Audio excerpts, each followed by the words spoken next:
What's up everyone? Welcome back to my channel. And yes, I didn't comb my hair and I hope it's totally okay if you see me like this because I didn't want to get ready. I didn't want to be beautiful in front of the camera because that's one of the biggest reasons why I am not filming, because I'm always like insecure about how I look and what people will say about me. So I just then decided to film a video looking ugly. I am here today because it's June 1st and I am so excited to share with you my growth last month. Hi, if you're new here, my name is Desiree and I am the artist behind Artfully Des. And in this channel, I share a lot of things like my journey as a digital artist. One of my last videos, I posted about almost quitting art, and it's because I got overwhelmed. I felt like I was going nowhere. So I took a break for a week. Gladly, it only took a week and not a month or years, right? But anyway, I realized that I need to slowly pick it back up where I left off and just make a change. Stop comparing myself that I can do it. That whatever I have, whatever skills I have right now, I don't need to be better than anyone else. With that being said, I am going to share with you the 15 lessons I learned running a small art business. And I'll be sharing them with you while I draw my first June clip art collection with a denim and patchwork theme. So grab a drink, grab a pen and paper, or maybe open your notes app because some of these lessons might be helpful for your own creative business journey. Whether you're just getting started or you've been selling your work for a while, I hope you'll find a few tips you can apply to your business too. Let's go. Number 1, it's okay to ask for help.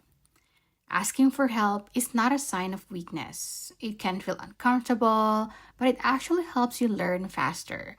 Don't pretend that you know everything because you'll end up wasting so much time trying to figure out things on your own. Believe me and trust me when I say that because I've been there. Go ahead and ask questions. Ask about the things you're struggling with. Ask about the things you don't understand. Most of the time, asking for help will get you to your goal much faster than trying to figure out everything on your own. Number 2, growth happens outside your comfort zone. And I know that this is not the first time you've heard this. Doing something new can be scary and uncomfortable, but the only way to get used to it is to start. Once you start, you'll begin asking questions, improving your products and processes, and discovering things you didn't even know you needed. So even if it's scary, go ahead and just start. All the answers, lessons, and growth you're looking for are on the other side of that discomfort.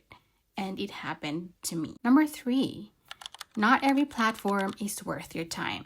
When I saw a huge jump in my income when I started promoting my website on Facebook, I was getting sales on my website with the products priced between $20 to $35, while I was barely making sales on Etsy with the products priced under $10. And same with social media. I'm doing so good on YouTube and Facebook, and I'm getting almost nothing on Instagram and TikTok.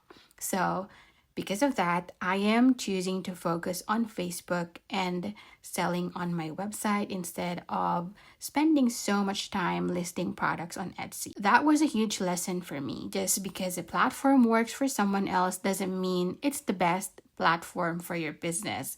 So I don't want you to do the same thing that I'm doing right now because it may work for me and it may not work for you. Or you can also test it out to see what really works for your own business and your time. Number 4, Facebook groups are a gold mine. I joined so many Facebook groups and started actively promoting my work. And that also leads me back to number 2. That was so uncomfortable. I wasn't used to doing that, and I was like so scared to even post inside Facebook groups. But anyway, because of that, I gained repeat buyers and more people discovered my products. It also led to higher conversions because people kept seeing my work over and over again. And Facebook groups played a huge role in helping me grow my audience and attract more customers. Number 5, having savings before starting is important. The amount of time and work I've put into building my business is no joke.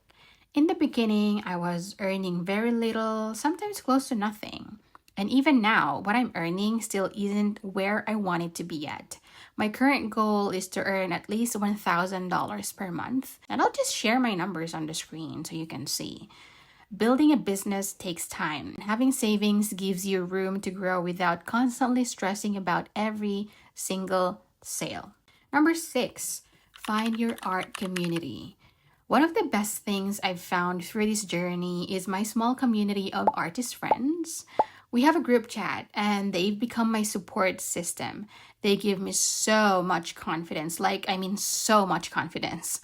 We share the same interests, face many of the same struggles, and even talk about personal life drama, duh. And that's because we've built genuine friendships. It's a reminder that there are real humans behind every small business, and we share all our weaknesses and all of that, and it's so much fun to have this little art community.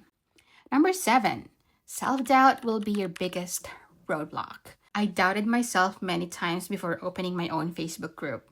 I had so many limiting beliefs like, I thought nobody would join. I thought it would be embarrassing if people saw an empty group. I kept overthinking every possible outcome. I mean, a negative possible outcome. Eventually, I adopted the mindset of just do it. And I started the group anyway. I started it scared. I've learned that self-doubt can kill your goals before you even start if you let it.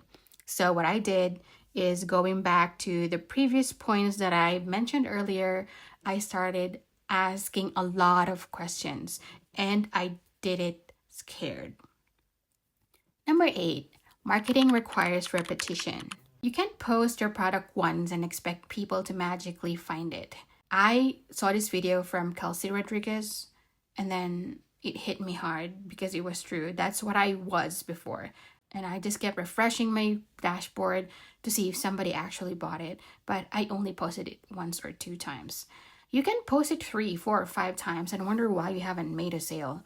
But again, marketing requires repetition. Promote your products consistently until people know they exist. Don't even worry about what other people would say about you. If you're thinking about, oh, people will think that I'm going to be annoying and they're going to unfollow me, then fine, that's very good, because it only means that they are not your market and you don't want them in your circle.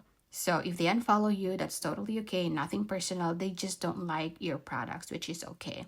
So again, promote your products consistently until people know they exist. You've heard this many times before. Creating is only half the job and promoting your work is the other half.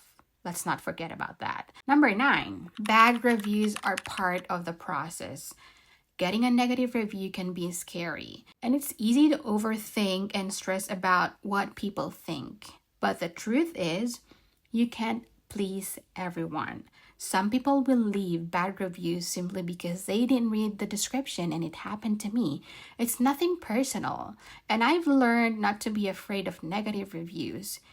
Instead, I try to see them as an opportunity to improve my products, descriptions, or customer experience. So if something like that happens with you, don't be afraid. Go ahead and reach out to the customer and ask to describe the issue and offer solutions if you can do something about it.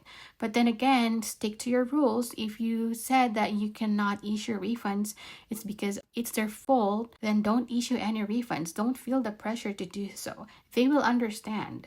But then if you know that it's your fault and you need to improve something on your products, go ahead and send them the refund and then improve your product description or any part of your business that needs to be improved. Number 10, support other small businesses. Oh my gosh, I can't stress this enough.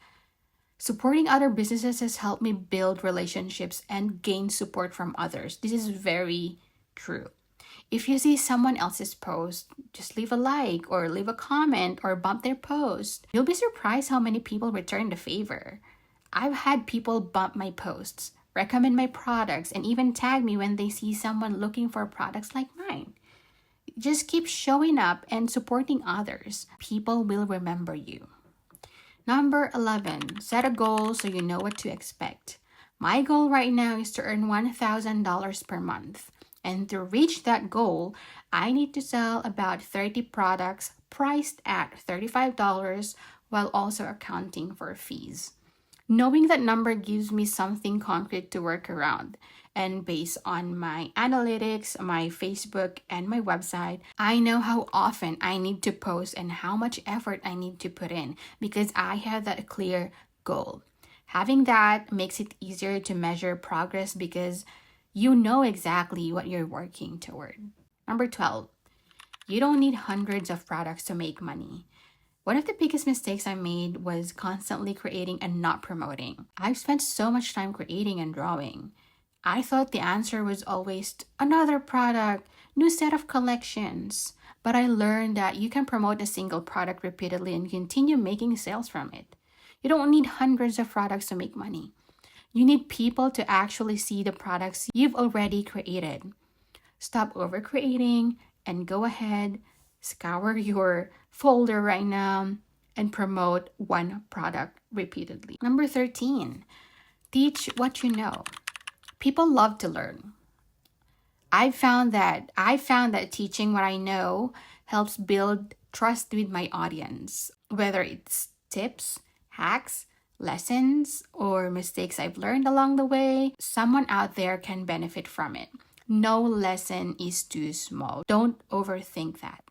If something helped me, there is a good chance it can help someone else too. So if you learned something new, go ahead and create a short post about it because somebody out there is looking for that answer. Number 14, and we are almost done here. Share your struggles and how you solve them. I was surprised when people started messaging me telling me that they enjoyed watching my videos. Some even told me they follow me because they want to see me grow and solve more problems along the way. That really opened my eyes. People don't just connect with success stories. They connect with real experiences, challenges, and growth. Sharing my struggles and how I overcame them helped me build stronger connections with my audience. And last but not least, share your process or behind the scenes. People are naturally curious. I've learned that people love seeing the process behind creating products, whether it's sketching, designing, testing, or putting everything together. Process content performs really well because people enjoy seeing how things are made. You'd be surprised how many people feel inspired by seeing your journey. Sometimes sharing your process creates the most relatable and engaging content. I was so surprised when I started getting messages from random people from the internet telling me that, hey, I found you on YouTube. Hey, I found you on Instagram. I found you on Facebook. And I've been following you for quite a while now. And I want to follow you here. And I joined your community because I want to see you grow. And I was like, no way. Yeah, go ahead and share your process and be transparent. Well, you can choose what you want to share on the internet. Create the most relatable and engaging content. And those are just 15 of the many lessons I've learned along the way. I already have more ideas for this series, and I can't wait to share them with you in the future videos. I hope you learned a thing or two today and found something you can apply to your own creative journey or business. If you're interested in the Procreate brushes I used in this video, or you'd like to learn how to create and sell your own digital products or create Procreate brush stamps, you'll find all the links in the description below. If you decide to join my little creative community, I'd love to have you there. I can't wait to meet you, and thank you so much for watching. I'll see you in my next video.